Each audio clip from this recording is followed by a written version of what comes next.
प्रज्ञानां सुप्रतानैः स्थिरचरनिकरव्यापिभिर्व्याप्य लोकान् भुक्त्वा भोगान् स्तविष्टान् पुनरपि धिषणोद्भासितान् कामजन्यान् पीत्वा सर्वान् विशेषान् स्वपिति मधुरभुक् मायया भोजयन्नो माया संख्यातुरीयं परममृतमजं ब्रह्म यतन्नतोऽस्मि यो विश्वात्मा विधिज विषयान् प्रास्य भोगान् स्तविष्टान् पश्चाच्चान्यान् स्वमति विभवान् ज्योतिषास्वेन सूक्ष्मान् सर्वानेतान् पुनरपि शनैः स्वात्मनि स्थापयित्वा हित्वा सर्वान् विशेषान् विगतगुणगणः आत्मसौनस्तुरीयः। ओम परमात्मने नमः। ओम श्रीमण्डूकऋषये नमः। ओम श्रीगौडपादाचार्याय नमः। ओम श्रीशङ्करगुरवे नमः। परम ऋषिभ्यो ब्रह्म विद्या संप्रदाय कर्तृभ्यो वंश ऋषिभ्यो संहद्भ्यो गुरुभ्यः नमो नमः। మాండూక్యోపనిషత్తు గౌడపాదీయ కారికా సమేతంగా అధ్యయనం చేస్తున్నాం. అధ్యయన భారతి అధ్యయనం మాండూక్య ప్రకరణం అంటాం దీనిని. అయమాత్మా బ్రహ్మ అద్వైతామృత వర్షాయ సృత్యాకాశ విహారిణి చిద్ఘనాయ ప్రసన్నాయ శంకరాయ నమో నమః. శ్రీ శంకర భగవత్పాదకృత భాష్య సమేత. ఓకే, ఆగమ ప్రకరణంలో ఉన్నాము. 5 మంత్రాలు కంప్లీట్ చేసుకున్నాము. 6వ మంత్రాన్ని చదవబోతున్నాము. జీవ బ్రహ్మైక్య నిరూపణం. ఇక్కడ ఈనాటి అంశము ఈశ్వర దర్శనము. ఈరోజు ఈశ్వరుణ్ణి చూస్తున్నారు మీరు. ఈశ్వర దర్శనము, కార్తీక మాసం ఈశ్వర దర్శనం. ఈశ్వర అంటే సాకార కైలాసవాసి ఈశ్వర దర్శనం కాదు. ఇది నిరాకార నిర్గుణ పరబ్రహ్మ నుంచి ఏర్పడినటువంటి అవ్యక్త రూపమైన బీజస్థితిలోనున్న వేదాంత ఈశ్వర దర్శనము. ఈశ్వరుణ్ణి చూపిస్తున్నారు.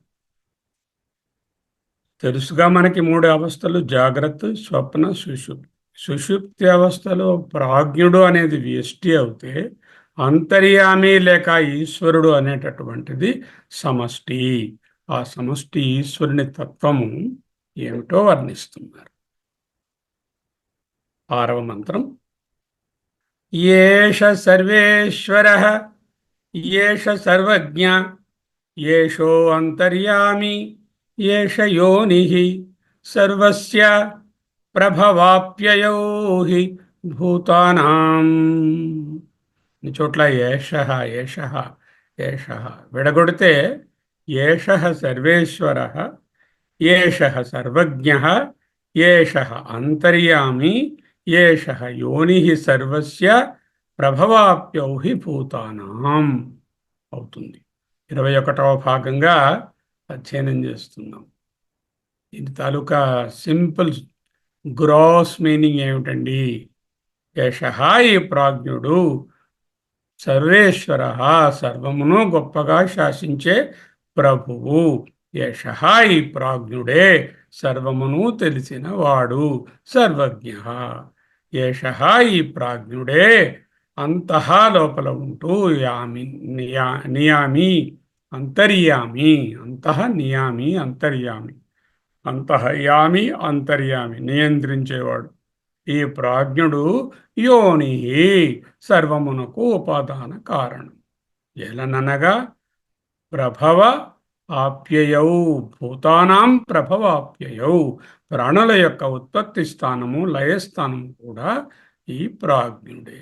నాకు తెలిసిపోయింది కదా, ఇంకేముంటుంది విశ్లేషణ? మరి అక్కడే ఉంది తెలుసుకోవాల్సి. ఇందులో ఇంతకు ముందు మంత్రంలో ఉన్నట్టు 8 పదాలు ఉన్నాయి. ఇక్కడ 5 పదాలు ఉన్నాయి.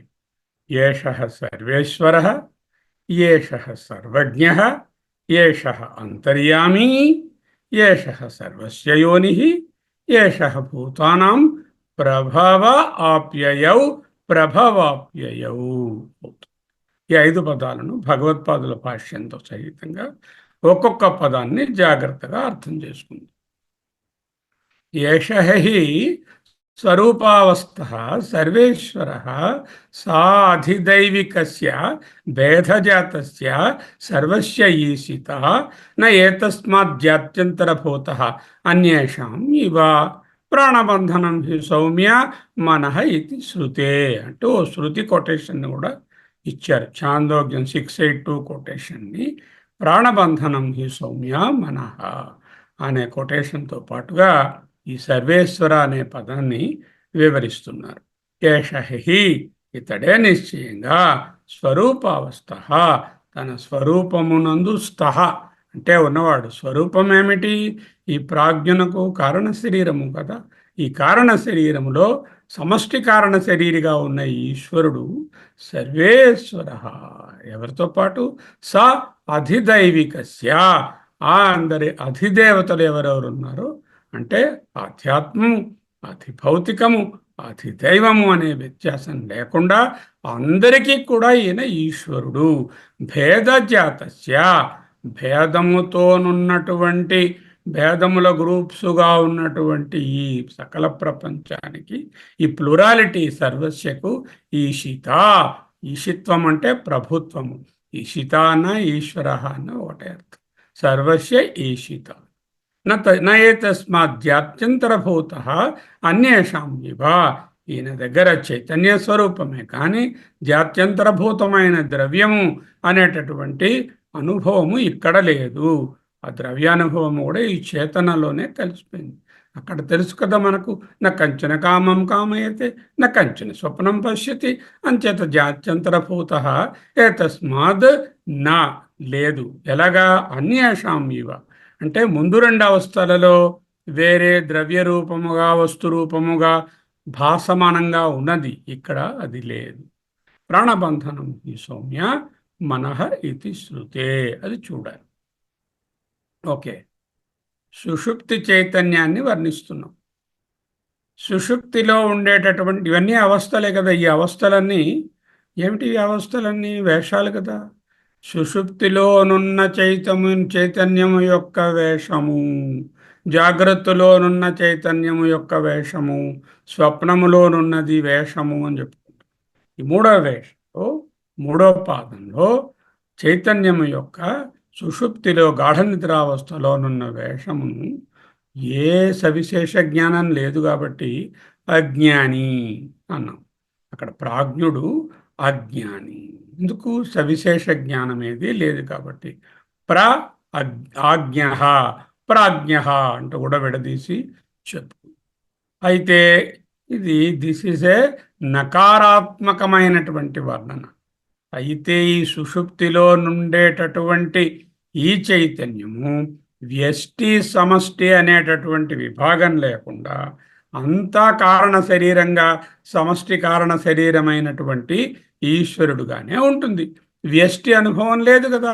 అక్కడ నేను ఫలానా కానీ, నాకు అహంకారము కానీ, మమకారము కానీ, ఇల్లు వాకలి కానీ ఏమీ తెలియటం లేదు కదా. వ్యష్టి లీనమైపోయాడు ఎవరిలో? సమష్టి చైతన్యమైన ఆ సుషుప్తి అవస్థలో, అంటే ఈశ్వరునిలో. సుప్త పురుషుడు వ్యష్టిగా లేడు, సమష్టి అయిన కారణ శరీర పురుషుడైన ఈశ్వరునిలో విలీనమై ఉన్నాడు. ఈశ్వరునిలో విలీనమగుట వలన సుప్త పురుషుడు ఈశ్వరుడే. సుప్త పురుషుడు ప్రాజ్ఞుడు అజ్ఞాని అని చెప్తే నకారాత్మకమైనటువంటి దృక్కోణం. సుప్త పురుషుడు ఇక ప్రాజ్ఞుడు లేడు, ఈ ప్రాజ్ఞుడే ఇక్కడ ఈశ్వరుడు అంటూ చెప్తే సకారాత్మక దృక్కోణము, కన్స్ట్రక్టివ్ వ్యూ పాయింట్. గాఢ నిద్రలో మనమందరము దేవుడే. చూడండి మాండూక్యం ఎంతలా బోధిస్తుందో. You are God in your deep sleep. Every day we experience godliness or God in our deep sleep. But unfortunately, we take the vesha of the jiva immediately on getting up or immediately when we fall into the swapna. That is the problem. గాఢ నిద్రలో మనమందరము దైవమే, ఈశ్వరుడే అని మాండూక్యోపనిషత్తు బోధిస్తుంది. ఫలానా ఫలానా వ్యష్టి వ్యక్తి అనే భావము భిన్నత్వమే కదా నాకు ఈశ్వరత్వానికి అడ్డురస వస్తుంది. ఈ ఫలానా ఫలానా శర్మ వ్యష్టి వ్యక్తి రమణమూర్తి అనేటటువంటి భావము భిన్నత్వం పోయింది. అప్పుడు నేనేమయ్యాను? భిన్నత్వం లేకపోతే ఈశ్వరుడిని అయిపోయాను. అదే చెప్తున్నది ఉపనిషత్తు. జాగ్రత్తలోనూ దీర్ఘం ఉండాలి.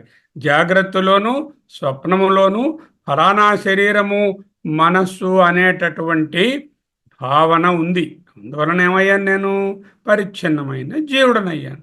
కానీ స్వప్నంలో నుంచి సుషుప్తిలోనికి జారుకోగాని, అంటే సుషుప్తి అవస్థలో ఉన్నప్పుడు నాకు ఈ జీవభావము పోయింది, ఫలానా వ్యష్టి వ్యక్తి అనే భిన్నత్వం పోయింది. అప్పుడు నేను కారణ శరీరి అయిన ఈశ్వరుడనే. భాష్యంలో ఏమంటున్నారు? ఏష హి, ఏష, ఏష అంటే ఇతడే. ఇతడే అంటే ముందు మంత్రంలో చెప్పుకున్నాం కదా. ఆ ఇతడే అంటే ఆ ప్రాజ్ఞుడే, అంటే ఈ సుప్త పురుషుడే. స్వరూప అవస్థ, స్వరూప అవస్థలో సహా ఉండేవాడు, స్వరూపమునందు ఉండేవాడు. ఈయన స్వరూపం ఏమిటి? కారణ శరీరము. ఎటువంటి కారణ శరీరము? సమష్టి కారణ శరీరము. సుషుప్తి వేషంలో నా స్వరూపం ఏమిటి? నేను కారణ శరీరము. సుషుప్తి మొదటిదేమిటి? స్థూల శరీరము, రెండవ అవస్థ సూక్ష్మ శరీరము, మూడవది కారణ శరీరం. ఈ కారణ శరీరంలో నాకు వ్యష్టి అనే అనుభవం ఉందా? లేదు. ఊరికే ప్రాజ్ఞ అని పేరిచ్చినా కూడా అది ప్రకృష్టమైన అజ్ఞానం అనండి, లేకపోతే చాలా ప్రాజ్ఞ అనేటువంటి అన్నీ తెలిసినటువంటి స్థితి అనండి. అక్కడ ఉండేది ఈశ్వర రూపమే ఉన్నది, సమష్టి కారణ స్వరూపమే ఉన్నది. అందుకే ఈశ్వరుడు అన్నారు. దీనినే ఓమ్ని పోటెంట్. పోటెంట్ అంటే అన్నిటికీ ప్రభు, రాజు, ఈశిత్వం ఉండడం వలన ఆమ్నీ పోటెంట్. మీరు వింటూ ఉంటారు ఇంగ్లీష్లో omni potent, Omni present, omniscient అని 3 పదాలు. ఆ 3 ఇక్కడ వస్తాయి ఉపనిషత్తులు. సుషుప్తి వేషంలో నా స్వరూపం ఏమిటి? సమష్టి కారణ రూప ఈశ్వరుడు. ఐఎమ్ ది ఓమ్నిపోటెంట్ ఈశ్వర.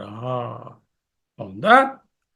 ఇంకా ఈ సర్వజ్ఞ, ఈ సర్వేశ్వరకి ఇంకా చెప్పుకోవాలి.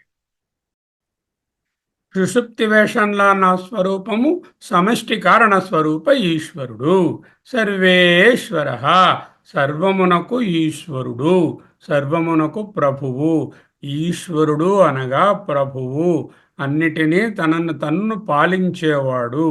రాజు అంటాం కదా, దానిలో హైయెస్ట్ ఫార్మ్ ఏది ఉంటే దాన్ని ప్రభువు అంటారు. సర్వశబ్దం ఉంది కాబట్టి ఈ సర్వశబ్దము వ్యష్టి కాదు, సమష్టి అని చూపిస్తోంది. సర్వేశ్వర అంటే సర్వశబ్దము సమష్టి కారణ శరీరము అంటూ సూచిస్తుంది. ఏషహి అని ఉంది. ఈ అంటే నిశ్చయంగా ఏష, ఇతడే 5వ మంత్రంలో వివరించుకున్న సుప్త పురుషుడు అనే ఈ ప్రాజ్ఞుడు అని నొక్కి చెప్పడం. ప్రజ్ఞుడు కాదు, ప్రాజ్ఞుడు అని నొక్కి చెప్పడానికి ఏషహి, ఏష, ఇదిగో ముందు చెప్పుకున్నాం కదా, అతడే ఇతడు అతడే ఈశ్వరుడు. సర్వేశ్వర సర్వస్య ఈశిత, రూలర్, గవర్నర్. ఈశ్వర అన్న, ఈశిత్వం అన్న, ఈశిత అన్న ఒక్కటే. ఈశత్వం అనకూడదు, ఈశిత్వము. శకారానికి గుడి ఉండాలి. ఈశిత్వం. ఈశిత, ఈశ్వర, ఈశిత, సర్వస్య ఈశిత. ఈశావాస్యమిదగం సర్వం అని ఫస్ట్ మంత్రమే చెప్తోంది. సర్వము ఈశ్వరుడే అంటున్నది. సర్వమునకు అనగా సకల ప్రపంచమునకు. సర్వం అంటే ఏమిటి? సకల ప్రపంచము. ఆ సకల ప్రపంచం ఎటువంటిదో భగవత్పాదులు వివరిస్తున్నారు. భేదజాతస్య, గ్రూప్స్ ఆఫ్ ప్లురాలిటీ అంటే భేదజాతములు, జాతమైనటువంటి ఈ సర్వస్య సర్వమునకు భేదజాతమైనటువంటి ప్లురాలిటీకి ఈయన ఎవరు? ఈశ్వరుడు, సర్వేశ్వరుడు, ఈశిత. What is the first definition of Ishwara? ఈ సర్వేశ్వర. వాట్ ఈస్ సర్వ? సర్వ ఈస్ ద సమష్టి. వాట్ ఈస్ ది సమష్టి? భేదజాతస్య. The entire creation is but plurality. It is differentiated version. Undifferentiated version అంటే అవ్యక్తమైనటువంటి కారణరూపమైనటువంటి బీజస్థితిలోనున్నటువంటిది అవ్యక్తం. ఒక విత్తనం చూసుకోండి, అందులో చెట్టంతా ఉంది, కానీ అవ్యక్తంగా అన్డిఫరెన్షియేటెడ్గా ఉంది, టోటిపొటెంట్గా ఉంది. అది మళ్ళీ మొలకెత్తినప్పుడు ఆకులు, కొమ్మలు, రెమ్మలు, కాండము, చెట్టు అంతా అవుతుంది కదా. అది డిఫరెన్షియేటెడ్ స్టేజ్. దానినే విభజీకరణము చెందిన డిఫరెన్షియేటెడ్ స్టేట్. హియర్ ద ఈశ్వర భావ is in the undifferentiated state or in the కారణ రూప. అంతేనా? అన్ని భూతముల యొక్క భేదజాతమునకైనా ఈశ్వరుడు అంటే అధిభూతాలకు, అధ్యాత్మాలకైనా ఈశ్వరుడు. అధ్యాత్మ అంటే శరీరాలు, అధిభూతాలంటే పంచభూతాలు, వాటి నుంచి ఏర్పడినటువంటి ప్రపంచానికి ఈయన ఈశ్వరుడు. అంతేనా? సా ఆధిదైవికస్య, సాధిదైవికస్య అని ఉంది. విడదీసుకుంటే సా అధిదైవికస్య. ప్రపంచంలో ఏ దేవతనైనా నీవు ఊహించుకుంటే మీ ఇష్టం. వెంకటేశ్వరుడనండి, కాశీ విశ్వనాథుడనండి, మంగాపురంలో ఉన్న హనుమంతుడనండి, మారోటానండి, ఎవరనండి, ఏ దేవత అయినా ఆ దేవతా సమూహములతో సహా ఈయన ఈశ్వరుడు. సర్వస్య ఈశిత స ఆధిదైవికస్య భేదజాతస్య సర్వభూతస్య ఈశ్వర సర్వేశ్వర. ఈశ్వరుడు ఎవరికి ప్రభువు? మరి ఆధ్యాత్మ, ద బాడీస్, ద ఇండివిడ్యువల్ వేస్టీ బాడీస్, ఆది భూతాస్, all the panchabhutas, the panchీకరణ, అపంచీకృత, పంచీకృత, స్థూల సూక్ష్మ భూతములు, వాటి నుండి ఏర్పడిన సకల పదార్థములు, అధిదైవములకు కూడా అన్నిటికీ ప్రభువు. అందుకే ఈయన సర్వేశ్వర. రైట్ ఎన్ ఎస్సే ఆన్ ఈశ్వర ఇచ్చారనుకోండి, ఈ 5 రాయాలి. ఏమిటి రాయాలి? సర్వేశ్వర, సర్వజ్ఞ, అంతర్యామి, సర్వయోని, ప్రభవత్యాప్యయౌ అనే 5 మాటలు రావాలి మినిమం. ఇంకా తర్వాత ఏమైనా చేర్చుకోవచ్చు. ఇక్కడ సర్వస్య ఈశిత, సర్వస్య ఈశ్వర. ఈశ్వరుడు అనగా కంట్రోలర్, రూలర్, గవర్నర్, ప్రభువు. దేనికి? సర్వమునకు. ఈ సర్వ శబ్దంలో ఇన్క్లూడ్ కానిది లేదు.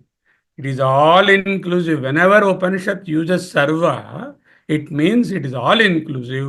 There is no exception to this. భేదజాతస్య, భేదరూపముగానున్నటువంటి ఈ సకల సృష్టికి ఈశ్వరుడు. అంతేకాదు స అధిదైవికస్య, సాధిదైవికస్య, దైవతా సమూహములతో కూడా అన్నిటికీ కలిపి ఈయనేనండి ఈశ్వరుడు. అంటే సకల దైవీ శక్తులు, పంచభౌతికమైన శక్తులు, సకల ఆధ్యాత్మలు అన్నీ కూడా ఈశ్వరుని యందే ఉన్నాయి. కాబట్టి వాటన్నిటికీ ఈయనయే ప్రభువు. సర్వేశ్వర. సర్వేశ్వర సకల బలంబులు నీవే సర్వేశ్వర అన్నారు అన్నమాచార్య. సర్వేశ్వర, సకల బలంబులు, సర్వబలంబులు, ఆధ్యాత్మ, అధిభూత, అధిదైవ అన్ని బలాలు నీవేనయ్యా అంటూ ఆ కీర్తనలో చక్కగా వర్ణిస్తారు. సరే, ఆ సాధిదైవికస్య భేదజాతస్య సర్వస్య ఈశిత. భేదజాతస్య విభక్తమైన సర్వమునకు, ప్లురాలిటీ అంతటికి, అధిదైవికస్య స అధిదైవికస్య దేవతల సహతో సహా, సర్వస్య ఏ ఎక్స్క్లూషను లేకుండా అంతటికి ఈశిత ప్రభువు. ఈశ్వరుడు ఎవరికి ప్రభువు? ఆధ్యాత్మలకు, అధిభూతాలకు, అధిదైవాలకు అన్నిటికీ ప్రభువు. అందుకే ఈశ్వరుని ఎప్పుడైతే ప్రణిధానం చేశామో సర్వదేవతారాధన అక్కడే అయిపోయింది. వాయువుని చూసి నమస్తే వాయు త్వమేవ ప్రత్యక్షం బ్రహ్మాసి త్వమేవ ప్రత్యక్షం బ్రహ్మ వదిష్యామి ఋతం వదిష్యామి అంటూ చదువుతున్నాం కదా. ఏ దేవతను చెప్పినా ఆ ఈశ్వరుడే. ఇక్కడి దేవతలు అంటే ఇంద్రియాలతో సహా అని అర్థం. ఒక్కొక్క ఇంద్రియానికి ఒక్కొక్క అధిష్టాన దేవత ఉన్నది. ఫర్ ఎగ్జాంపుల్ వాగింద్రియం ఉన్నది, మాట్లాడుతున్నాము, అగ్ని అధిష్టాన దేవత. చక్షురింద్రియం ఉన్నది, దానికి అధిష్టాన దేవత సూర్యుడు. మనస్సునే అంతరింద్రియం ఉన్నది, అంతఃకరణము, దానికి అధిష్టాన దేవత చంద్రుడు. ఈ విధంగా ఒక్కొక్క ఇంద్రియానికి ఒక్కొక్క అధిదేవత కలదు. జ్ఞానేంద్రియ, కర్మేంద్రియ దేవతలు. ఇంకా ఈ 5 + 5 10 కాకుండా వేరేదైనా దేవతల పేర్లు మీకు తెలిస్తే ఆంజనేయుడు, ఇలాంటివి కుమారస్వామి, గణేశుడు అంటే వాటన్నిటికీ కూడా ప్రభువు ఎవరు? కారణ శరీరములో ఉన్న సమష్టి ఈశ్వరుడు. ఏతస్మాద్ దేనియందైతే, ఏ అవస్థలో అయితే జాత్యంతరభూత నా, జాతి అంతరం. ఇది ఏ జాతి? చైతన్యము. చైతన్యమునకు జాత్యంతరమేది? జడము అంటే ద్రవ్యము. జాత్యంతరభూతం అంటే వేరేది ద్రవ్య రూపంగా దీనికంటే వేరుగా ఏది లేదు. ఎందుకంటే అక్కడ ద్రవ్యం అనేటటువంటిది, మెటీరియల్ అనేటటువంటి పర్సెప్షనే సుషుప్తిలో లేదు. కాబట్టి జాత్యంతరభూత నా లేదు. ప్రాజ్ఞ అవస్థలో చైతన్యం వినా వేరే ద్రవ్యము లేదు. ఈ అవస్థలో చైతన్యం కంటే వేరుగా, చైతన్యం వినా no matter whatsoever is existing other than the Eshwar.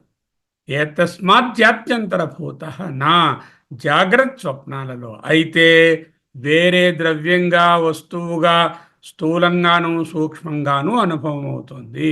అందుకే అది స్థూల భుక్, సూక్ష్మ భుక్. ఇది నభుక్, తినడానికి ఏం లేదు. కాబట్టి ఆనంద భుక్. జాగ్రత్త స్వప్నాలలో ద్రవ్యం అనేటటువంటి అనుభవము వేరే ఉంది.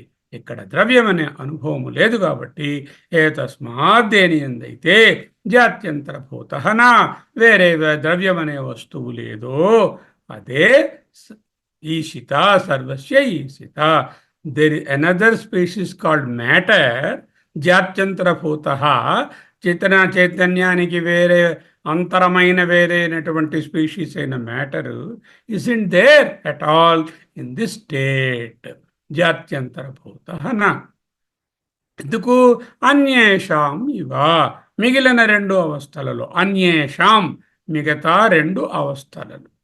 ఆ 2 అవస్థలు ఏమిటి? ఇదిగో జాగ్రత్త, స్వప్నము. ఆ రెండిట్లో జాత్యంతర భూతం ఉన్నది కదా. అంటే అక్కడ చైతన్యము, తెలుసుకునేటటువంటి మనస్సులో బింబితమైనటువంటి చేతన అవి ఉన్నాయి. ప్లస్ వస్తు రూపంగా వస్తువులు కూడా ఉన్నాయి.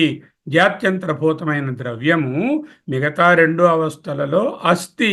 సుషుప్తిలో ఇహ నాస్తి, లేదు. విశ్వతేజస్సులకు అచేతన ప్రపంచం వేరే ఉంది. ప్రాజ్ఞ అవస్థలో అచేతన ప్రపంచము లేదు. సూపర్. ఓకే. ఏషహి స్వరూప అవస్థ, తన స్వరూపమైన కారణ, సమష్టి కారణ శరీరమునందు ఉన్నాడు. సర్వమునకు ఈశ్వరుడు. సర్వమనగానేమి? భేదజాతస్య ఈ ప్లూరాలిటీ ఆఫ్ ద వరల్డ్. సా అధిదైవికస్య, అన్ని దేవతలతో కూడా వాటికి కూడా ప్రభువే. సర్వస్య, ఏ ఎక్స్క్లూషను లేకుండా అంతటికి. ఈషిత, ఈశ్వరుడు. నయే తస్మాత్ జాత్యంతరభూత అన్యేషాం ఇవ, ఇతర రెండు అవస్థలలో వలె ఇక్కడ జాత్యంతరమైనటువంటి ద్రవ్యము అనే అనుభవము లేదు. ఉన్నదంతా చేతనయే. ప్రాణబంధనం హి సౌమ్య మనః శృతి మనః ఇది శృతే, దానిని వివరించుకోవాలి. ఏమిటో చూద్దాం. అదేమిటి? ప్రాణబంధనం హి సౌమ్య ఇది శృతి. అద్వైతవాదులకు, మిగతా దర్శనాలలో ఉండే వాళ్లకు ఈ చేతన కన్నా వేరే అణువులని కొందరు, ప్రధానమని కొందరు, ఇలా రకరకాల ఏవో పదార్థాలను చెప్తూ ఉంటారు. అచేతన తత్వాలు వాళ్ళకి వేరే ఉన్నాయి. ఇక్కడ అచేతన తత్వాలు ఏకత్వమైనటువంటి ఈశ్వరుని యందు లేవు. ప్రాణబంధనం హి సౌమ్య ఇది శృతే 6:8 చాందోగ్యం. అంటే సుషుప్తిలో జీవుడు లేడయ్యా అన్నారు. ఎలా వచ్చిందండి ఈ ప్రాణబంధనం ఈ సౌమ్యాలోంచి? జీవుడు లేడని ఎలా పట్టుకొచ్చారు? అదిగో అదే చెప్తున్నారు. ప్రాణ అంటే సమష్టి ప్రాణము, అంటే ఈశ్వరుడు. బంధనం అంటే కల్మినేషన్, పరిసమాప్తి. మనహ అంటే జీవుడు. మనహ జీవుడు. కల్మినేటెడ్ ఇన్ ది ప్రాణరా. ప్రాణబంధనం హి సౌమ్య. హే సౌమ్య, ఓ శిష్య, ఓ ప్రియదర్శన, మనహ జీవుడు, ప్రాణబంధనం హి ప్రాణమయ్యే ఉన్నాడు, అంటే సమష్టి ఈశ్వరుడయ్యే ఉన్నాడు. మనహ అంటే జీవుడు. జాగ్రత్తలోను స్వప్నంలోను పాపము ఈ జీవుడు నడిచి నడిచి స్థూల భుక్కయి సూక్ష్మ భుక్కయి రకరకాల అనుభవాలను దుఃఖాలను అనుభవించుకుంటూ ఆఖరికి ప్రాణంలో పరిసమాప్తి చెందాడు. ప్రాణంలో పరిసమాప్తి చెందాడంటే ఈశ్వరునిలో విలీనమయ్యాడు. తిరిగి తిరిగి అలసిన పక్షి రాత్రి గూటికి చేరినట్లు అంటూ మనము ప్రశ్నోపనిషత్తులో చదువుకున్నాం. అలాగే ఈ చైతన్యమునందు ఈ జాగ్రత్త సుషుప్తి అనే అనుభవాలు అనే పక్షులు మళ్ళీ తమ సొంత గూడైనటువంటి ఆ చైతన్యంలోకి, ఆ ఈశ్వరునిలోకి, అది బింబిత చైతన్యమే, ప్రతిబింబిత చైతన్యమే అని అక్కడకు చేరుతాడు. జీవుడు సుషుప్తిలో ఈశ్వరుని చేరుతాడు, తన స్వస్థానానికి చేరుతాడు. జీవుడికి మూలస్థానమేది? అదిగో ఈశ్వరుడు, అదే ప్రాణము. ఓ సౌమ్య, సౌమ్యుడా అంటూ ఉద్దాలకుడనే గురువుగారు శ్వేతకేతు అనే శిష్యుని ఉద్దేశించి, ఓ ప్రియదర్శన, ఓ సౌమ్య, మనః జీవుడు ప్రాణబంధనం హి, ఆ ప్రాణరూపమైనటువంటి ఈశ్వరునిలోనే కల్మినేట్ అవుతున్నాడు. Is resting about, is culmination is the ప్రాణ ఆర్ ద ఈశ్వర. బంధనం మీన్స్ రెస్టింగ్ అబౌట్, కల్మినేషన్, పరిసమాప్తి. స్వస్థానంలో ఈ ప్రయాణానికి పరిసమాప్తి చెప్పి స్వస్థానమైన ఈశ్వరుని యందు ఉన్నాడు. అయిపోయింది. తరువాత మాట నేర్చుకున్నాం. ఇప్పుడు సర్వేశ్వర అని పదాన్ని నేర్చుకున్నాం. తరువాత సర్వజ్ఞ. జ్ఞ అంటే జ్ఞానము, సర్వజ్ఞ అంటే అన్నీ తెలిసినవాడు. అయం ఏవ హి సర్వస్య సర్వభేదావస్థో జ్ఞాత ఇది ఏషః, ఇతడే సర్వేశ్వర సర్వజ్ఞ. అంటే ఏమిటి సర్వజ్ఞ? This Ishwara. We don't call him Prajna anymore, because Prajna description is over in the 5th mantra. Now the Vyashti Karana Sharira is being thought of, and that is the Prajna. ఈ ప్రాజ్ఞ ప్రకృష్టమైనటువంటి జ్ఞానంతో ఉన్నాడు కాబట్టి ప్రాజ్ఞ సర్వజ్ఞ. ఆమ్నిసియంట్ ఇందాకలే నేర్చుకున్నాము, ఆమ్నిపోటెంట్ నేర్చుకున్నాము. ఇప్పుడు ఆమ్నిసియంట్ అంటే అన్నీ తెలిసిన వాడు, అతడు సర్వజ్ఞుడు. ఎలా అండి అన్నీ తెలిసిపోతాయి ఈశ్వరుడికి? అన్నీ తెలియడం అంటే ఏమిటి అంటే సమష్టి కారణములోనే అన్ని కార్యాలు విలీనమై ఉంటాయి కదా. రకరకాల కార్యాలు ఉన్నాయి. ఈ కార్యాలు విలీనం చేస్తే సమష్టిలోకి వెళ్ళిపోతాయి. అప్పుడు ఈ కార్యాల్లో ఉండేటటువంటి నాలెడ్జి, బుద్ధిశక్తి ఇదంతా కూడా, ఇంటెలిజెన్స్ అంతా కూడా ఆ కారణంలో ఉన్నట్టే కదా. అందరి బుద్ధిశక్తి కారణంలో ఉంటుంది. సమష్టి కారణంలో బుద్ధిశక్తి అంతా విలీనమై ఉంటుంది. సర్వ వస్తు జ్ఞానాలకు ఇతడే ద్రష్ట లేక సాక్షి. సూర్యుడున్నారు. ఆ సూర్యుడు గారేమో ప్రకాశిస్తున్నారు. ఇక్కడ అన్ని వస్తువులు వాటి తాలూకా అనుభవాలు కిందనేవో మారుతున్నాయి. మార్పులన్నిటికీ ఈయన సాక్షి కదా. అప్పుడేంటి ఈశ్వరుణ్ణి ఏంటంటున్నాము? సర్వసాక్షి, సర్వజ్ఞ అంటున్నాం. అంటే కర్మసాక్షి అన్నట్టుగా. అలాగే ఈ ఆత్మ సూర్యుడు చైతన్య రూపంగా, చేతన రూపంగా, ప్రతిబింబిత చేతనగా, ఈశ్వరునిగా సర్వమునకు ద్రష్ట సాక్షి కనుక సర్వజ్ఞ. అయం ఏవహి, అయం, ఇదిగో ఇది. యశ అంటే అతడు, అయం అంటే ఇది. అయం ఏవహి, ఇది ఏ అన్నారు. ఇది ఏ అన్నా ఇతడే అన్నా ఒకటే. అయం ఏవహి, ఈ ప్రాజ్ఞుడే, ఈ ఈశ్వరుడే సర్వస్య జ్ఞాత, సర్వస్య సర్వమును జ్ఞాత తెలియవాడు. వేదాంత పంచదశి అని విద్యారణ్యుల వారి గ్రంథం, అత్యద్భుతమైన వేదాంత ప్రకరణ గ్రంథం. దానిలో 6వ చాప్టర్, 6వ చాప్టర్లో చిత్రదీప ప్రకరణం ఒక ప్రకరణం ఉన్నది. చిత్రదీప ప్రకరణం. ఆ చిత్రదీప ప్రకరణంలో 268 శ్లోకాలు ఉన్నాయి. వాటిలో 158 నుంచి 188 వరకు 31 శ్లోకాలలో ఈ 6వ మంత్రాన్ని ఇప్పుడు మనం చెప్పుకుంటున్న దాన్ని ఏష సర్వ సర్వేశ్వర సర్వజ్ఞ, యశ అంతర్యామి, యశ యోని వాప్యయో అనే ఈ మంత్రాన్ని 31 శ్లోకాలలో విద్యారణ్యుల వారు వివరించారు. ఆ వివరణలోని సారాంశము ఇప్పుడు మనం మాట్లాడుకోవడంలో చోటు చేస్తుంది. ఎక్కడ? వేదాంత పంచదశిలో. ఏ ప్రకరణము? చిత్రదీప ప్రకరణము. ఎన్నవ శ్లోకము? 158 to 188. అయం ఏవా అనుంది. అయం ఏవ అంటే ఇది ఏ, అంటే ఈ ప్రాజ్ఞుడే. మనము ప్రాజ్ఞుని, ఈశ్వరుని వేరుగా చూడము. ఈ మంత్రం దగ్గరికి వచ్చేసరికల్లా ప్రాజ్ఞుడు 5లో అయిపోయాడు. అతడే అసలు ఈశ్వర భావాన్ని పొందాడు అక్కడే చెప్పాం. అంటే ప్రాజ్ఞుడికి తను వ్యష్టి, శర్మ, రమణమూర్తి అనే అనుభవం అక్కడ లేదు సుషుప్తిలో. అంచేత ఆయన ఈశ్వరుడిగా అయిపోయాడు. ఈశ్వరుని వేరుగా చూడము. ఏకమైన స్థితి, సమష్టి కారణ శరీరి ఈశ్వరుడు. అయం ఏవ. వ్యష్టిగా ప్రాజ్ఞుడు అనే అర్థం తీసుకుంటే నేను ఎన్నటికీ సర్వేశ్వరుడను కాలేను, సర్వజ్ఞుడను అంతకంటే కాలేను. సర్వజ్ఞ అంటే మనకు డౌట్ వస్తుంది. అంటే అన్నీ ఎలా తెలిసిపోయేయండి? వ్యష్టిగా చూడటం లేదు కదా.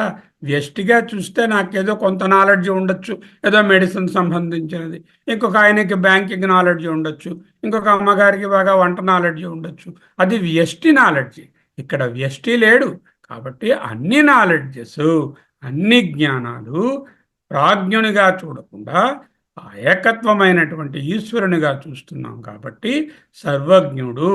వ్యష్టిగా చూస్తే ఎప్పటికీ సర్వేశ్వరుడను, అన్నిటికీ ఈశిత్వాన్ని పొందలేను, సర్వజ్ఞత పొందలేను. సుషుప్తి కారణావస్థలో వ్యష్టి అంటూ వేరుగా ఉండదు. సమష్టి ఈశ్వరులో వ్యష్టి విలీనమైపోయింది. ఓకే.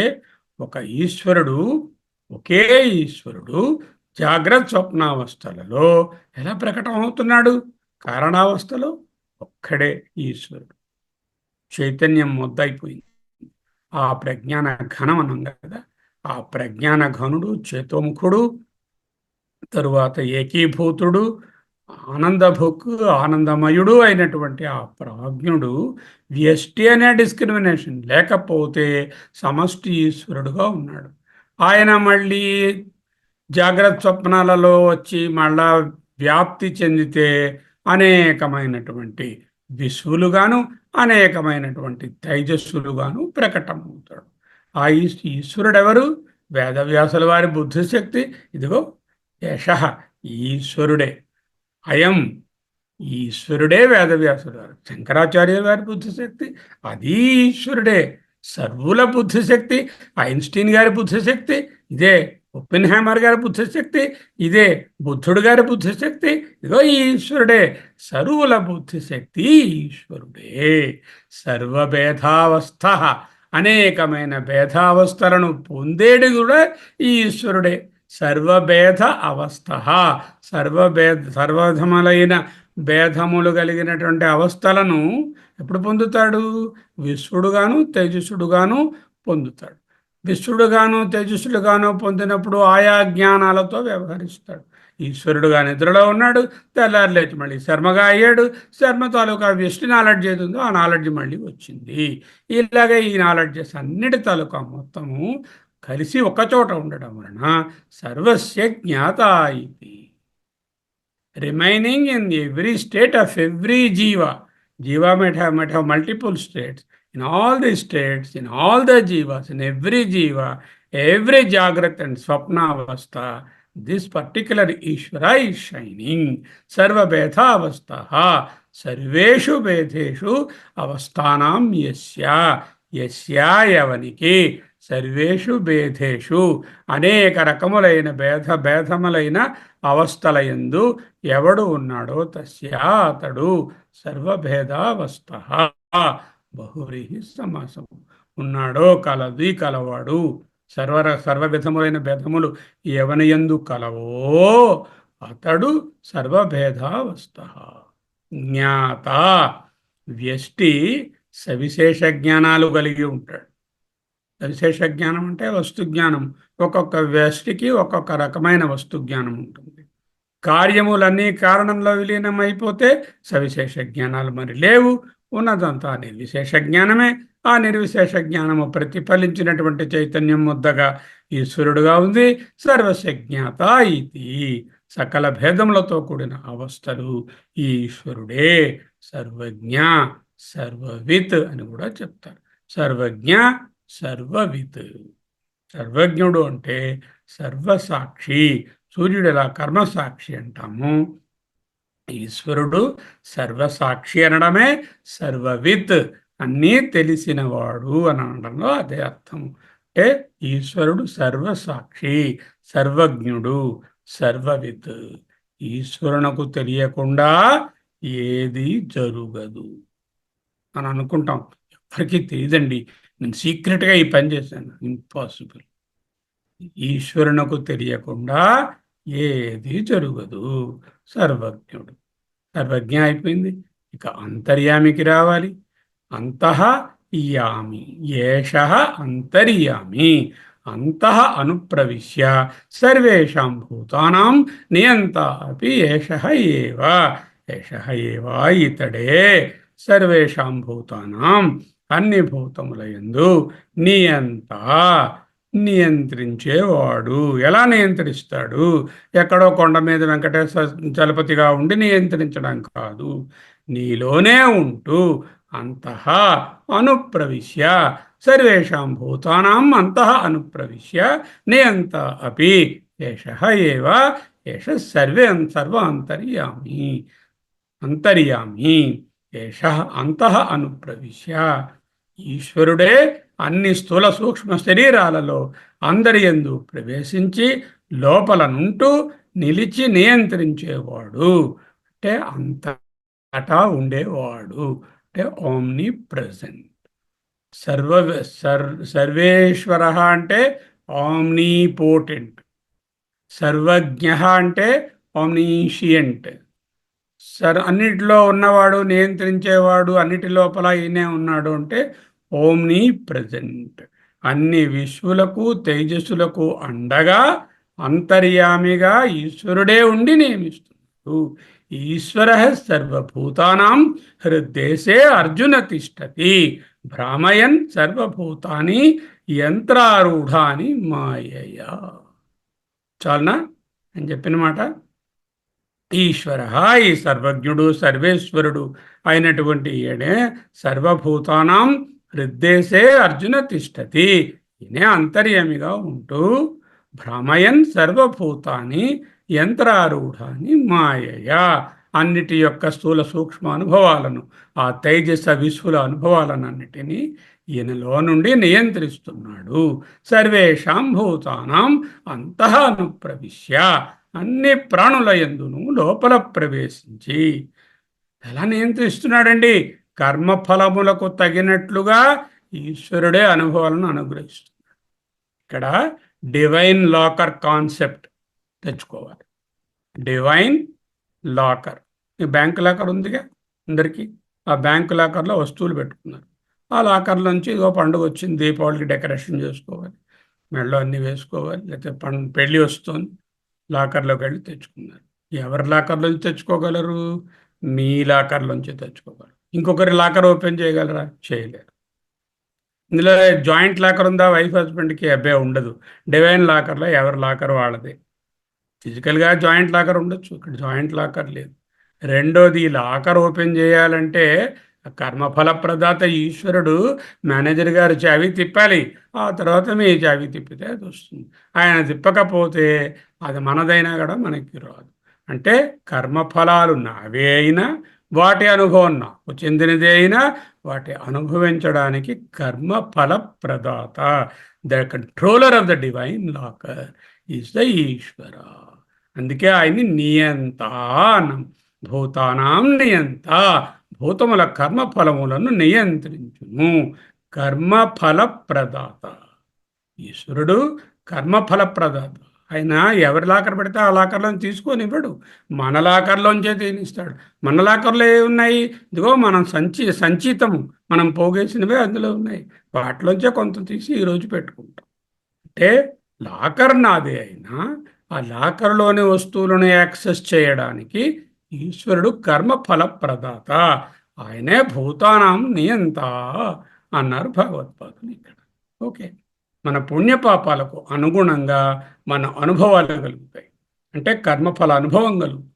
దానిని నియంత్రించేది ఈ సర్వాంతర్యామి. అంతర్యామి, అంతః యామి. యామి అంటే యమ అంటే నియంత్రణ, నియంత్రించేవాడు. నియంత, కంట్రోలర్. గాలిపటం ఉన్నది, ఆ గాలిపటం అలాగా కైట్, అది హాయిగా ఎగురుతూ ఉంటుంది. ఎంత దూరం ఎగురుతుంది? ఇల్లు తాడు ఎంత ఉందో ఆ పరిధిలోనే ఎగురుతుంది. ఈ తాడు అనేది కర్మబంధనం. ఈ కర్మబంధనం అనేటటువంటి ఈ దారము ఎంత వీలిస్తే అంతే అది ఇటు తిరగగలుగుతుంది. ఆ కర్మబంధనము చేతనే అది మళ్ళీ కిందకి మీదకి తిరుగుతూ ఉంటుంది. అలాగా ఈ కర్మ అనే దారం చేత నియంత, కర్మఫలములు కంట్రోలరు, కర్మ అనే దారము చేత నియంత్రించబడినటువంటి గాలిపటము వలె ఈ జీవుడు ఆ కర్మఫలం అనేటటువంటి దారాన్ని పట్టుకుని నియంత్రించి లాగి గాలిపటాన్ని కిందకి మీదకి ఎగరేసేవాడు ఎవరు? ఆ ఈశ్వరుడే. అందుకే ఆయన్ని అంతః అన్నారు. అంతః అంటే లోపటి నుంచే, ఎక్కడో వైకుంఠంలోంచో, కైలాసంలోంచో, సత్యలోకంలోంచో కంట్రోల్ చేయడం లేదురా నాన్న, మీలో అనుప్రవిశ్య, అంతః అనుప్రవిశ్య నియంత అని రాశారు. సర్వేషాం భూతానాం అంతః అనుప్రవిశ్య భూతానాం నియంత, ఇదే అంతర్యామి. తరువాత 4వ పదము యోనిహి. ఏష యోనిహి సర్వస్య. సర్వస్య అంతటికి ఏ ఎక్సెప్షను లేకుండా యోనిహి ఉత్పత్తి స్థానము, ప్రభవ స్థానము, ఆరిజన్ అని అర్థం. అతః ఏవ యథోక్తం సభేదం జగత్ ప్రసూయతే ఇది ఏషః సర్వయోనిః. యోనిః సర్వస్య. ఈ ఈశ్వరుడే అన్నిటికీ యోని అంటే ఉపాదాన కారణం అని తెలుసుకోవాలి. యోని material cause, the source material, ఉపాదాన కారణము, the source of generation, the source of production, the source material, the material cause. అతః ఏవ, ఉపనిషత్ భాగవత్పాదులు ఏమన్నారు? అతః ఏవ సర్వస్య యోని అని రాశారు. అంతర్యామి సర్వాన్ని నియంత్రించేటటువంటి కారణం వలన ఇతడే యోని. యోని సర్వస్య యోని, అన్నిటికీ ఆరిజన్, పుట్టుక స్థానము, ఉత్పత్తి స్థానము, అభిన్న ఉపాదాన కారణం. ఎలాగా? యథోక్తం సభేదం జగత్. అంటే వేటికి ఉత్పత్తి స్థానం అండి? యథోక్తం ముందు చెప్పాము కదా. ఆధ్యాత్మ, అధిభూత, అధిదైవ అనే భేదాలతో కూడినటువంటి జగత్తుకు ఈయనయే యోని. యథోక్తం సభేదం జగత్. సభేదం భేదములతో కూడిన ఏమి భేదములు? ఓ ప్లూరాలిటీ, ఓకే. దాంట్లో అధ్యాత్మములున్నాయి, వ్యష్టులున్నారు, అధిభూతాలున్నాయి, పంచభూతాలు వాటి చేత ఏర్పడిన పదార్థాలున్నాయి, అధిదైవాలున్నాయి, వీటిని నియంత్రించేటటువంటి దైవీ శక్తులున్నాయి. అన్నిటితో కలిసి ఉన్న యథోక్తం యథా ఉక్తం ముందు చెప్పినటువంటి విధముగా సభేదం అధ్యాత్మ, అధిభూత, అధిదైవ భేదములతో కూడినటువంటి జగత్తును, ఆ జగత్తును ప్రసూయతే, కంటున్నాడు. గివింగ్ బర్త్ టు అన్నమాట. కంటున్నాడు. ప్రసవము అని తెలుసు కదా. ప్రసూయతే ప్రసవ గృహము, ప్రసవ ఆస్పత్రి అంటే ఎక్కడైతే ఈ పుట్టుక జరుగుతుందో ఆస్పత్రి. ప్రసూయతే కనుచున్నాడు. సూయతే ప్రసూయతే, సూయతే అంటే కంటున్నాడు. ప్రసూయతే ప్రకృష్టేన సూయతే, ప్రకర్షేణ సూయతే కనుచున్నాడు, సృష్టిస్తున్నాడు. కనుక జగత్తునకు ఈయనయే ఉపాదానము. ప్రసూయతే, Ishwara alone generates, is the source of generation. What generation? సభేదం జగత్, the world of plurality is generated by the Ishwara. సమష్టి కారణ శరీరం నుండి సమష్టి స్థూల ప్రపంచం ఏర్పడుతుంది, సమష్టి సూక్ష్మ ప్రపంచం ఏర్పడుతుంది. సమష్టి కారణ శరీరంలో భిన్నత్వం ఉండదు, అవ్యక్తంగా ఒకే ముద్దగా అయిపోయి ఉంటుంది. సమష్టి స్థూలంలో భిన్నత్వం ఉంటుంది, సమష్టి సూక్ష్మంలో తేజస్సుడు విశ్వడులో భిన్నత్వాలు ఉంటాయి. వాటన్నిటికీ సభేదం జగత్ ప్రసూయతే.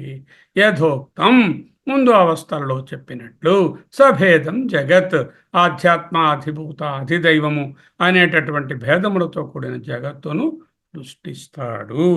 చేత యోని ఆఖరి పదం ఉన్నది. అతః ఏవం ప్రభవ చ అప్యయ చ ప్రభవాప్యయౌ. అతః ఏవం ప్రభవ చ అప్యయ చ. ప్రభవము, అప్యయము. ప్రభవం అంటే సృష్టి, అప్యయం అంటే విలీనము, అంటే సృష్టి లయము. చ ఒకటి ఉంది, చ అంటే స్థితి కూడా అని చెప్పడానికి. ప్రభవ చ అప్యయ చ ప్రభవాప్యయౌ. ప్రభవము అప్యయము రామలక్ష్మణౌ అన్నట్టుగా ద్వంద్వ సమాసం.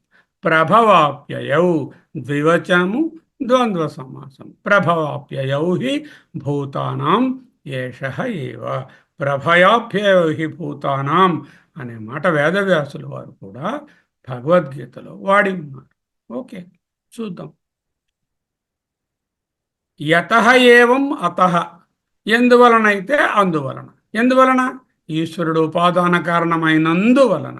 ఎందువలన ఈశ్వరుడు ఉపాదాన కారణమైనాడో అందువలన అంటున్నారు భగవత్పాదులు. యతః ఏవం అతః ప్రభవ చ సృష్టి కారణం, అప్యయ చ లయ కారణం, అప్యయము విలీనము. ప్రభవాప్యయౌ ద్వంద్వ సమాసం. ప్రభవము మరియు అప్యయము ద్వివచనము. రామలక్ష్మణౌ లాగా. ప్రభవ చ అప్యయ చ, చకారము వలన స్థితి కూడా ఉన్నది ఇందులో అని చెప్పడం. భూతానాం ప్రభవ అప్యయ చ, సమస్త భూతములకు ఈశ్వరుడే సృష్టి స్థితి లయ కారణము అంటూ బోధన. కనుక మూడవ పాదము ఈశ్వరుడు సృష్టికి ఏమిటయ్యాడప్పుడు? అభిన్న, ఏం భిన్నత్వం లేదు. ఈయన అన్నీ ముద్దగట్టినటువంటి ప్రజ్ఞాన ఘన ఏకీభూతమైనటువంటి చేతోముఖుడైన సమష్టి కారణ శరీరం. అభిన్నం, ఉపాదానం. ఈయన మెటీరియల్ కాదు, అన్నింటికీ యోని, నిమిత్త వివర్త కారణము. ఈయన నుంచి ఏం మార్పు లేకుండానే అన్నీ వస్తున్నాయి. అందువల్ల వివర్త కారణము. నిమిత్త కారణం ఎలా తెలిసింది? ఈయన సర్వజ్ఞుడు, అంటే అన్ని నాలెడ్జ్లే ఆయన దగ్గర ఉన్నాయి. కుమ్మరి ఆయన కుండ చేయాలి అంటే ఆయనకి కుండ చేసే నాలెడ్జ్ ఉండాలి. ఆ నాలెడ్జ్ ఉండడం వల్ల ఆయన నిమిత్త కారణం అయ్యాడు. ఇక్కడ ఈయన సర్వజ్ఞుడు కాబట్టి అన్ని నాలెడ్జ్లు ఆయన దగ్గరే ఉన్నాయి కాబట్టి ఏది తయారు చేయాలి అన్నా దానికి ఉన్నటువంటి నాలెడ్జ్ బేస్, ఆ నోహో ఈయనే, అంటే నిమిత్త కారణం కూడా ఈయనే. అంటే ఈశ్వరుడు అభిన్న, ఉపాదాన, నిమిత్త వివర్త కారణం. సర్వజ్ఞ, సర్వేశ్వర అనే పదాలు నిమిత్త కారణాన్ని సూచిస్తాయి. ఇది పాదము అని మరువరాదు. ఎందుకు? ఈ పాదములు మూడు వేషాలు. మొదటి మూడు పాదాలు అసలు చైతన్యము, తురియము, అది అవస్థ కాదు.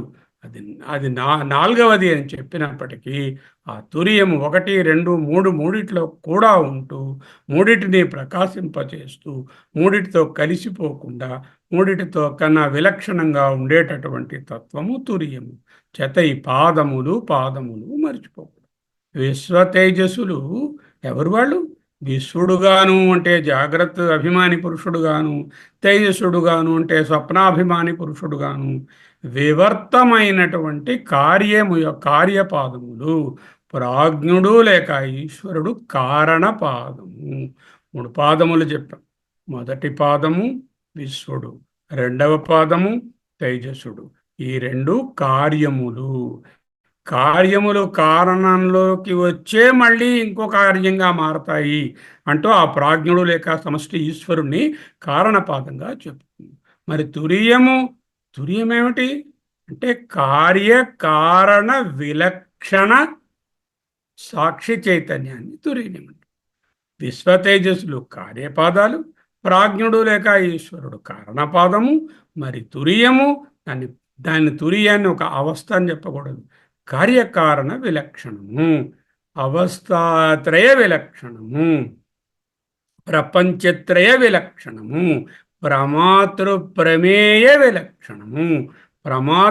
ప్రమేయ విలక్షణ అవస్థాత్రయాతీత 3 అవస్థాత్రయం అయిపోయి కదా. అలాగే ప్రపంచత్రయ విలక్షణ కేవల చైతన్య సాక్షి ఆత్మ అహమస్మి. అదే తురియం. విశ్వతేజస్సులు వివర్తమైన కార్యాలు. ప్రాజ్ఞుడు కారణము, తురియము కార్యము కాదు, కారణము కాదు. ఈ రెండిటికి పైన ఉన్నటువంటి కారణానికే కారణమైనటువంటి స్థితి. ఓకే, ఒకసారి ఈ మంత్రాలన్నిటినీ ఇప్పటి వరకు చదువుకున్న వాటిని ఒకసారి చదువుతున్నాను, వినండి. ఓం యచ్చేతదక్షరమిదగం సర్వం తస్యోపవ్యాఖ్యానం భూతం భవద్భవిష్యతి సర్వం ఓంకార ఏవ. యచ్చాన్యత్ కాలాతీతం తదప్యోంకార ఏవ. కాలంలో ఉన్నది, కాలానికి బయట ఉన్నవి అన్ని భూతం భవద్భవిష్యత్ అన్నీ కూడా ఓంకారమే. సర్వం హి ఏతద్ బ్రహ్మ. ఓంకారాన్ని వదిలేసి బ్రహ్మలోకి వచ్చు. ఈ బ్రహ్మ అయమాత్మ బ్రహ్మ. ఈ ఆత్మయే బ్రహ్మ. ఈ ఆత్మ స్వయమాత్మ చతుష్పాత్ 4 పాదములు కలిగినది. జాగర్తిస్థాన బహిష్ప్రజ్ఞ సప్తాంగ ఏకోనవింశతిముఖ స్థూలభుక్ వైశ్వానర ప్రథమ పాద. స్వప్నస్థాన అంతఃప్రజ్ఞ సప్తాంగ ఏకోనవింశతిముఖ ప్రవివ్యక్తభుక్ సూక్ష్మభుక్ తైజస ద్వితీయ పద. యత్ర సుప్తో న కంచన కామం కామయతే న కంచన స్వప్నం పశ్యతి తత్ సుషుప్తం సుషుప్తస్థానః ఏకీభూతః ప్రజ్ఞానఘనః ఆనందమయః ఆనందభుక్ చేతోముఖః ప్రాజ్ఞః తృతీయ పాదః. ఈరోజు ఏమిటి? సమష్టి కారణ శరీరి ఈశ్వరుడు. ఈశ్వర దర్శనము. ఏషః సర్వేశ్వరః, ఏషః సర్వజ్ఞః, ఏషః అంతర్యామి, ఏషః యోనిః, ఏషః సర్వస్య ప్రభవాప్యయౌ హి భూతానాం అంటూ 6 మంత్రాలలో 3 పాదాలను ఓంకారాన్ని మొదటి మంత్రంలో పరిచయం చేసి 2, 3, 4, 5, 6లో మొదటి 3 పాదాలైనటువంటి చతుష్పాదాత్మను వర్ణించారు. 4వ పాదమైనటువంటి తురియను వర్ణించలేదు. అది 7వ మంత్రం. దానికి దీనికి మధ్యన కొంచెం వ్యవధానం ఉన్నది. అరే, ఆ వ్యవధానం ఏమిటో తెలుసుకుంటాం. టేబులర్ ఫార్మ్గా చూస్తే మొదటి పాదము ప్రథమ పాద జాగరితిస్థాన బహిష్ప్రజ్ఞ సప్తాంగ ఏకోనవింశతిముఖ స్థూలభుక్ విశ్వడు వ్యష్టిగా సమష్టిగా వైశ్వానర. రెండవ పాదం స్వప్నస్థాన అంతఃప్రజ్ఞ సప్తాంగ ఏకోనవింశతిముఖ ప్రవివక్త భుక్ లేక సూక్ష్మ భుక్ తేజస హిరణ్య గర్భ ఇన్ ద సమష్టి. వ్యష్టిలో తేజస్సుడు, ఇక్కడ సమష్టిలో హిరణ్య గర్భ. వ్యష్టిలో విశ్వడు, సమష్టిలో వైశ్వానరుడు లేక విరాట్. విరాట్ అన్నా కూడా తప్పులేదు, అది కూడా విరాట్. ఓకే. సుషుప్త స్థాన ఏకీభూత ప్రజ్ఞానఘన ఆనందమయ ఆనందభుక్ ప్రాజ్ఞ చేతోముఖ. పోయినసారి చెప్పుకున్నాం. ప్రాజ్ఞ అనేదానికి 3 వివరణలు, చేతోముఖ అనేదానికి 2 రకాల ఆన్సర్లు. ఎందుకు ఆనంద భుక్ అంటే భుజించేవాడు అంటే వచ్చిపోయేది, ఆనందమయుడే కానీ ఆనంద స్వరూపము కాదు. ప్రజ్ఞాన ఘనం అంటే ఏమిటి, ఏకీభూతం అంటే ఏమిటి చెప్పుకున్నాం. ఈనాడేమిటి చెప్పుకున్నాం, ఈ 2 ఒకే అవస్థ. 3 సుషుప్తి అవస్థ, ఈ 2 రోజు కూడా ఓకే. కారణ శరీరి సర్వేశ్వర సర్వజ్ఞ అంతర్యామి యోని సృష్టి స్థితి లయకారక ఈశ్వర. అభిన్న పాదాన నిమిత్త వివర్త కారణం ఈశ్వర స్వయమాత్మ చతుష్పాత్. ఓకే. ఒకసారి ఓవర్లే ఎలా ఉందో ఈ ఉపనిషత్తు చూపిస్తున్నాను చూడండి. ఆగమ ప్రకరణం. ఆగమ ప్రకరణంలో 2 విచారాలు, ఓంకార విచారము, చతుష్పాద్ ఆత్మ విచారం. ఓంకార విచారం మొదటి మంత్రంలో ఆరంభమైంది, మళ్ళీ 6 మంత్రాలు గ్యాప్ వచ్చింది. 8 నుంచి 12 మంత్రాలు మళ్ళీ ఓంకార విచారం. చతుష్పాద ఆత్మ విచారము 1 మంత్రం అయిన తర్వాత 2 నుంచి 7 మంత్రాలలో చతుష్పాద ఆత్మ. 1, 8, 12లో ఓంకార విచారం. ఈ 2 నుంచి 6లో మనం 2 నుంచి 7లో ఉన్న వాటిలో 2 నుంచి 6 చూసాం. ఇప్పుడు చెప్పుకున్నాం ఆ మంత్రాలు. ఇవి మొదటి 3 పాదాల తాలూకా విచారం. ఈ 3 పాదాలు అయిన తర్వాత భగవత్పాదుల గురువుగారు గౌడపాదాచార్యుల వారు 3 పాదాలకు 9 శ్లోకాలు రాశారు. శ్లోకాలలో భాష్యం రాయడాన్ని కారికలు అంటారు. ప్రోజ్గా రాస్తే భాష్యం అంటాం, పోయిట్రీగా శ్లోకాలుగా రాస్తే కారికలు అంటాం. ఈ 9 కారికలు ఏమిటి, కారిక 1 to 9 are the analysis of the first 3 padas which are discussed by the Upanishad in 2 to 6 mantras. రాబోయే 9 కారికల తరువాత భగవత్పాదుల చతుర్థ పాద వివరణ అంటూ ఒక సంబంధ భాష్యం వస్తుంది. ఈ 9 కారికలు చెప్పేసిన తర్వాత ఆ గురువుగారు మళ్ళీ ఇంకొక ఉపనిషత్తు గురువైన మాండూక్య ఋషి 7వ మంత్రంలో తురియాన్ని ఇంట్రడ్యూస్ చేయడానికి ముందు ఆ మధ్యలో సంబంధ భాష్యాన్ని రాశారు. దానిని భగవత్పాదుల చతుర్థపాద అవగాహన వివరణ అంటారు. 7వ మంత్రంలో, ఉపనిషత్ మంత్రంలో చతుర్థపాద. ఎందుకు 1, 2 to 6 ఇక్కడ అయిపోయాయి. 7వ మంత్రంలో చతుర్థపాద వివరణ. ఈ పాదం మీద 9 కారికలు ఇక్కడ చెప్పారు. 10 నుంచి 18 వరకు ఉండేటటువంటి మరొక 9 కారికలను 7వ మంత్రాన్ని గురించి ఈయన గౌడపాదులు మళ్ళీ కారికలు రాస్తారు. 8 నుంచి 11 మంత్రాలు ఉన్నాయి. 7 అయిపోయిందిగా, 8 నుంచి 11 ఏంటి రావాలి, 8 నుంచి 12 వరకు ఓంకారం కంటిన్యూ అవ్వాలి. 8 నుంచి 11 వరకు ఓంకార విచారణ కొనసాగిస్తారు. అప్పుడు 11వ మంత్రం అయిన తర్వాత మళ్ళీ 19వ కారిక అయిపోయింది, 18 అయిపోయింది. 19 నుంచి 23 కారికలు, 8 నుంచి 11 ఉండే మంత్రాల యొక్క వివరణ. ఇంకా 12వ మంత్రం మిగిలింది, ఎందుకంటే 8 నుంచి 12 వరకు ఉపనిషత్తు. ఈ 12వ మంత్రంతో ఉపనిషత్తు ముగింపు. ఈ 12వ మంత్రం మీద మళ్ళీ 24 నుంచి 29 వరకు కారికలు వస్తాయి. మొత్తం 29 కారికలు, 12 మంత్రాలు వెరసి 41 అంశాలుగా ఈ మొదటి ఖండము లేక ఆగమ ప్రకరణం ఉంటుంది. దాంతో ఆగమ ప్రకరణం ముగింపు. ఆ తరువాత ఇంకేమున్నాయి, వైతథ్య ప్రకరణము, అద్వైత ప్రకరణము, అలాత శాంతి ప్రకరణము. దాంట్లో ఉపనిషత్ మంత్రాలు ఉన్నాయా, లేవు. ఎందుకు, మొత్తం ఉపనిషత్తులో ఉన్నవే 12. మరి అందులో ఏమున్నాయి, అవన్నీ కారికలే. ఇవేమిటి చెప్తాయి ఈ కారికలు, ఈ 12 మంత్రాలనే ఇంకా డీటెయిల్డ్గా ఆ 2, 3, 4 అనేటటువంటి ప్రకరణాలలో ఆయన భగవత్పాదుల వారి గురువుగారు గౌడపాదుల గారు రాస్తారు. ఆ కారికలను భగవత్పాదులు వివరిస్తారు. వాటిని మనం తెలుసుకుంటాము. This is the structure. Now we have completed the first 6 mantras of the Upanishad, which tell about the first 3 padas of the Chatushpada. Now there are Karikas are starting from the next class. ఈ కారికలలో ఆయన ఇది గౌడపాదాచార్యుల వారు ఈ మొదటి 3 పాదాలు జాగ్రత్త, స్వప్న, సుషుప్తి అనే పాదాల పైన తన యొక్క కారికారూపమైనటువంటి భాష్యాన్ని, అంటే శ్లోకాలలో ఉండేటటువంటి కారికలను మనకు అందిస్తారు. వాటిని వచ్చే క్లాస్ నుంచి చదువుకుంటాం. కారిక 1 నుంచి కారిక 9 వరకు. ఓకే.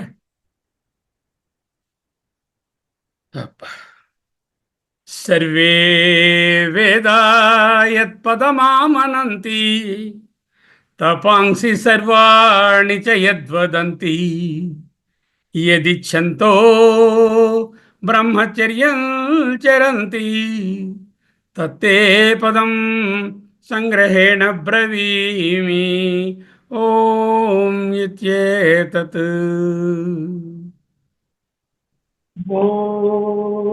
పూర్ణమదః పూర్ణమిదం పూర్ణాత్ పూర్ణముదచ్యతే పూర్ణస్య పూర్ణమాదాయ పూర్ణమేవావశిష్యతే.